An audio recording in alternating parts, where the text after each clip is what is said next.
também celebrarão nele no Brasil. প্রধান বিরোধী দল সেগার প্রধান আন্দ্রে ভেন্তুরার ডাকে সাড়া দিয়ে স্থানীয় সময় মঙ্গলবার ব্রাজিলের প্রেসিডেন্ট লুলা দা সিলভার পর্তুগাল সফরের বিরোধিতা করেন বিরোধী দলের সমর্থকরা। তারা লিসবনে প্রেসিডেন্টের কার্যালয় বেলেম প্যালেসের বাইরে অবস্থান নেন। লুলা একজন চোর, তার স্থান জেলে, ব্রাজিলের প্রেসিডেন্টকে কটাক্ষ করে এমন স্লোগানের পাশাপাশি নানা ব্যানার ও প্ল্যাকার্ড প্রদর্শন করেন তারা।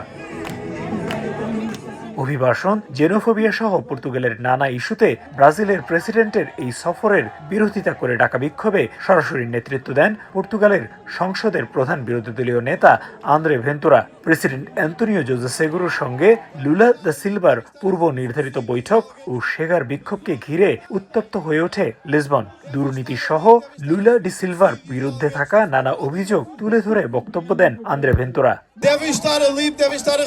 আমি মনে করি পর্তুগালের নতুন রাষ্ট্রপতির সাথে লুলার বৈঠক ও তার পর্তুগাল সফর একটি দুঃখজনক ঘটনা। তার দুর্নীতির খবর বিশ্ববাসীর জানা।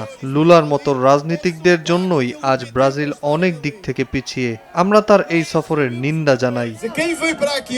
পাশাপাশি দূরত্বেই লুলাকে স্বাগত জানিয়ে ও তার পর্তুগাল সফরের সমর্থনে আরেকটি জমায়েতের ডাক দেন পর্তুগালে থাকা ব্রাজিলীয়দের একটি দল। তাদের সঙ্গে যোগ দেন অনেক পর্তুগিজও। সেগা প্রধানের বিরুদ্ধে বৈষম্য ও ঘৃণা ছড়ানোর অভিযোগ তোলেন তারা।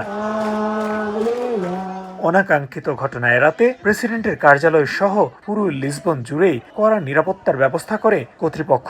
নির্বিঘ্নে প্রধানমন্ত্রী লুইস মন্টিনেগ্রো ও প্রেসিডেন্ট অ্যান্তোনিও জোজে সেগুরোর সঙ্গে বৈঠক শেষ করেন ব্রাজিলীয় প্রেসিডেন্ট। তারিকুল হাসান আশিক, সময় সংবাদ, লিসবন, পর্তুগাল।